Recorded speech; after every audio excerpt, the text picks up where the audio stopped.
¿Y tú sabías que a partir de los 40 años vas a empezar a perder masa muscular aunque comas bien? Y no es la falta de ejercicio y mucho menos es tu edad.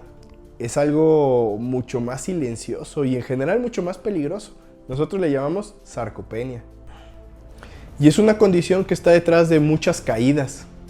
En muchos casos fracturas, pérdida de la independencia, que les cueste trabajo moverse, esas veces que te quieres parar de la silla y las piernas no te dan, que las sientes débiles, que te estés quedando dormido durante el día, que estés perdiendo el apetito. Y lo peor de todo esto es que suele comenzar muchas décadas antes de que dé el primer síntoma o de que siquiera lo estés notando. Hoy te voy a explicar exactamente qué es, por qué ocurre y cómo podemos prevenirla y revertirla. Y todo esto basado en ciencia, no en ideas, no en magia. En general, la sarcopenia es la pérdida progresiva de masa muscular y fuerza a través del tiempo, principalmente asociada al envejecimiento. Fíjense lo que estoy diciendo, asociada. No es que el envejecimiento puro sea causante de sarcopenia como tal, pero sí es un factor de riesgo muy importante. Si a esto le agregas que no comes bien y que no haces suficiente actividad física, ahí es donde vienen los verdaderos problemas. Y al final de cuentas, con esto podemos decir que no solo es tener menos músculo, sino cambia el metabolismo, tanto de tu cuerpo como del músculo, cambia la velocidad a la que se activan estas fibras. Y todo esto nos va a dar cambios hasta en la coordinación física. Cuando el músculo se debilita, el cuerpo se va apagando. Y al final, todo el cuerpo paga el precio. Caminar, levantarse, incluso respirar se vuelve más difícil. Pero lo bonito de esto es que esto no va a suceder de un día para otro. Todo inicia lentamente desde los 40 años, 50 años y va avanzando progresivamente sin detenerse. Si no haces algo para detenerlo, te va a alcanzar. Y más o menos depende de muchos factores. Por cada década de vida vas a ir perdiendo de un 3 a un 8% de tu masa muscular. Que a lo mejor no suena tanto, pero la verdad es que sí es un montón. Al final el problema es el acúmulo de todo esto, que sí puede ser devastador. Y en general, aunque ya he mencionado algunas, vamos a resumirlo en 3 grandes causas. Menor actividad física es la primera, es bien importante. Dejamos de usar nuestros músculos y además los dejamos de utilizar con la intensidad que normalmente lo hacíamos. Cada vez pasamos más tiempo sentados en una silla y menos tiempo saliendo a caminar, yendo a la plaza, haciendo compras, yendo al mercado, yendo al gimnasio, yendo a nadar, saliendo a jugar fútbol con los amigos. En general, cada día empezamos a tener vidas mucho más sedentarias. Menos proteína en la dieta. Muchas veces yo me pongo a pensar en la dieta habitual de una persona y digo, Dios mío, ¿en dónde estamos parados? Nosotros debemos de consumir proteína al menos 3 veces al día, o eso sería lo ideal en la mayoría de los casos. Esto es en una persona sana, claro está. Pero aquí los puntos importantes, fíjate bien, más o menos uno debe estar comiendo cuando menos 1 gramo de proteínas por kilo de peso. 1.2, 1.3, más o menos, ¿no? Si tú pesas 60 kilos, vamos a redondearlo a que necesitas más o menos entre 60 y 65 gramos de proteína por día. Pero la proteína no es el peso de la sustancia como tal. Un huevo tiene, con todo y su yema, tiene más o menos 6 gramos de proteína. Un ensure o un ensure, como lo quieran pronunciar, tiene 9 gramos de proteína. 120 gramos de pechuga de pollo tienen 40 gramos de proteína. Entonces ahí uno empieza a dimensionar y dice, híjole, o sea, yo me desayuné un yogurt que no fue yogurt griego, que casi no tiene proteína, un poquito de fruta y un huevo, llevo 6 gramos, me comí algo de pollo, pero si era pechuga, me comí 60 gramos y luego arroz, papa y unas tortillas, y en la cena me comí un pan con leche, o sea que en todo el día me comí como 30 gramos de proteína, o sea, la mitad de lo que realmente me correspondía, y es ahí donde empiezan a aparecer estos problemas. Y esto también radica porque, en especial con la edad, cada vez queremos comer menos proteína, no se nos antoja la carne, no se nos antoja el pollo, no se nos antoja el pescado, no se nos antoja el huevo, y lo que sí se nos antoja son puros azúcares, ¿no? Puros carbohidratos, el panecito, se nos antoja la pizza y pues bueno, no se trata de que estén prohibidos, recuerden, en esta vida nada se debe prohibir, pero sí empezamos a tener otro tipo de detalles. Y luego si además le sumamos que empezamos a tener muchos cambios hormonales y metabólicos, como sabemos que la testosterona en el hombre va a empezar a bajar la cantidad que tenemos. No significa que ya no vamos a tener, solo vamos a tener un umbral más estrecho. Vamos a tener menos hormona al crecimiento, vamos a tener algunas hormonas que inducen la resistencia a la insulina. Y además de todo, también si eres mujer, pues tus niveles de estrógenos van a disminuir, en especial después de la menopausia. Y todo esto nos va a incrementar de forma bien importante este tipo de riesgos. Y si además le queremos sumar cambios inflamatorios crónicos, que sabemos que la inflamación tiene que ver con muchas hormonas, pero principalmente una que se llama cortisol, y sabemos que el cortisol es tóxica para la masa muscular, pues entonces vamos sumándole granitos al problema, ¿no? ¿Y qué es? Bueno, doctor, pero ¿inflamación? Sí, la inflamación son sustancias que recorren tu sangre que activan el sistema inmunológico. Entre ellas hay muchas. Solo por mencionar, no es para que se las aprendan. Unas se llaman interleucinas, el cortisol, factor de necrosis tumoral, y así hay muchas, ¿no? Y esto es bien importante por lo que les mencionaba. Pero ¿y de dónde viene la inflamación? Pues bueno, el propio proceso de envejecer va generando un estado proinflamatorio. Eso le llamamos inflammaging. Pero por otro lado, también si además tienes enfermedades como diabetes, obesidad, mucha grasa en el cuerpo y este tipo de cuestiones, pues bueno, ahí vele sumando granitos al problema que estamos presentando. Y también hay que recordar que biológicamente hablando, para el cuerpo el músculo no tiene sentido. El objetivo del músculo es mantener supervivencia.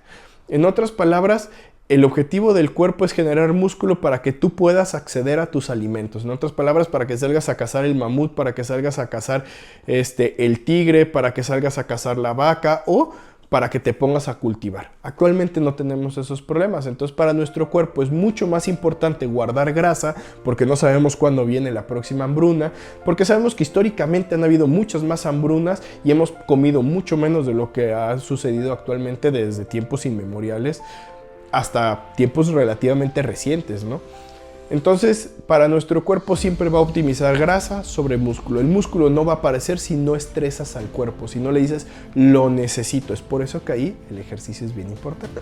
Entonces podemos equilibrarlo y decir, o lo usas o lo pierdes.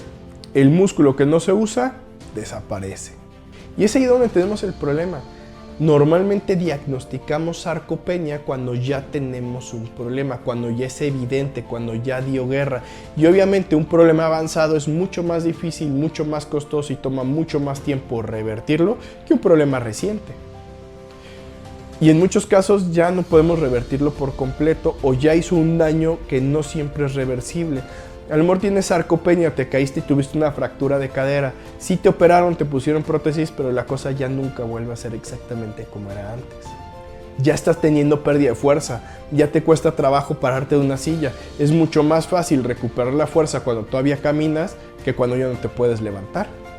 Y además hay que recordar que el principal generador de energía, esa sensación de energía, de bienestar que tengo, la produce principalmente el músculo. Sin músculo siempre voy a estar cansado. Entonces imagínate, cansado, sin fuerza, sin energía y además tengo que hacer ejercicio y además no tengo hambre porque el músculo también es el principal consumidor de energía, entonces es el que nos produce hambre.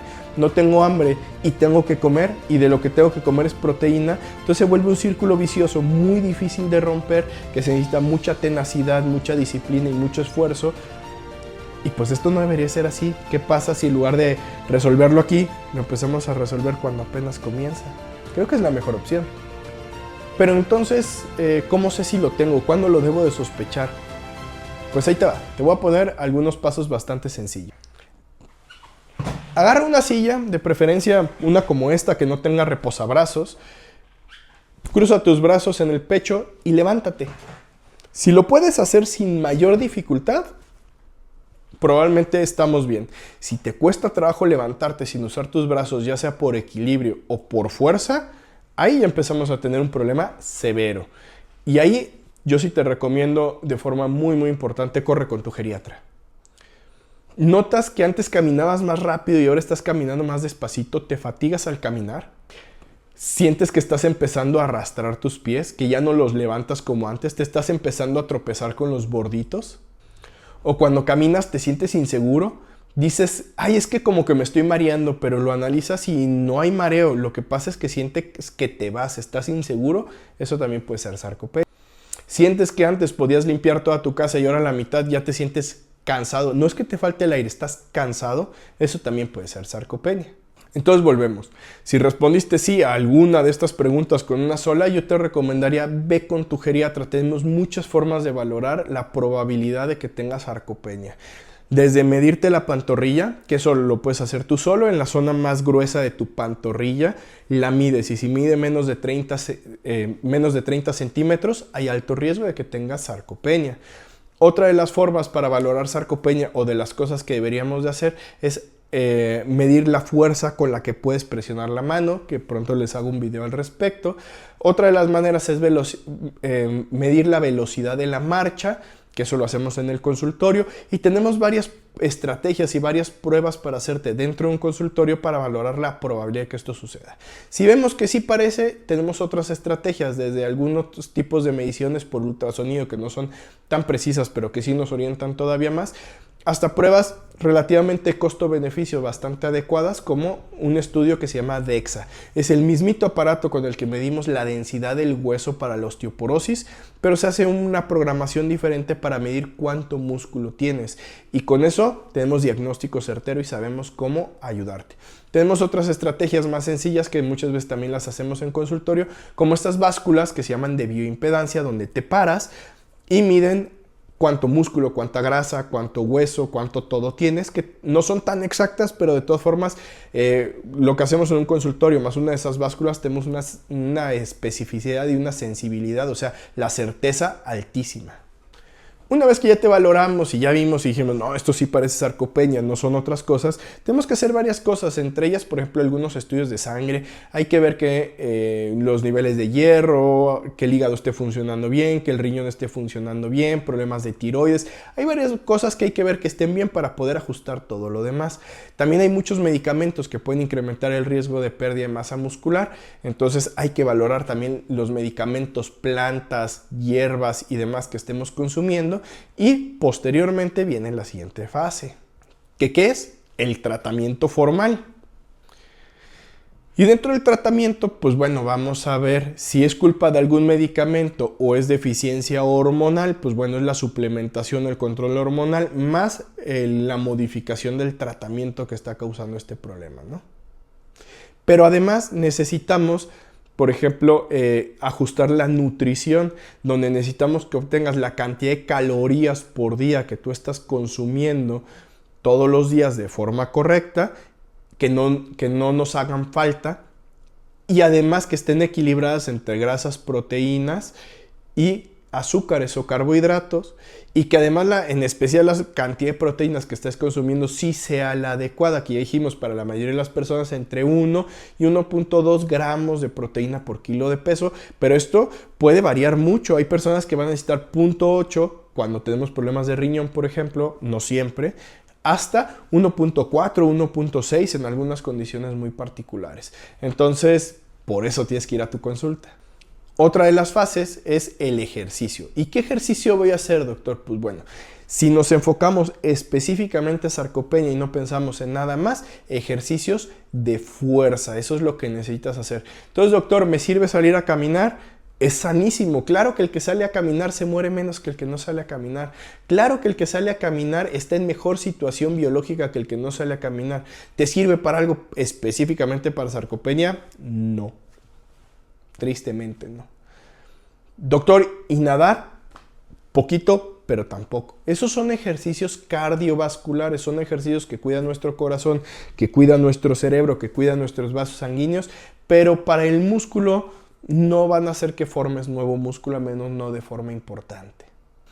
Entonces, por ejemplo, hay un ejercicio buenísimo, que es el que más evidencia científica tenemos de beneficios en el adulto mayor, que es el Tai Chi, pero la verdad es que literalmente vayan al gimnasio a levantar pesas, no tienen idea el beneficio y la maravilla de hacer eso. Si ustedes comen bien y van al gimnasio, en 3 meses ven cómo su vida ya cambió por completo, cómo su vida ya está en unas condiciones maravillosamente bien. Pero incluso, créeme, te lo prometo, pacientes que he tenido que empiezan con una dieta súper bien hecha y además empiezan a ir al gimnasio en una semana, dicen, doctor, mi vida ya cambió, me siento bien. Entonces recordemos que la sarcopenia no es un castigo inevitable de la edad. Solo es un llamado a la acción. Recuerda, los 3 pilares de la salud del ser humano son comer sano, hacer ejercicio y dormir bien. Si te cuidas hoy, tendrás la fuerza para resistir el mañana. Y tal vez la parte más importante, no solo resistirlo, sino poderlo disfrutar, que yo creo que es lo que todos queremos, tener ese espacio en la vida donde la podamos disfrutar y no la estemos sufriendo.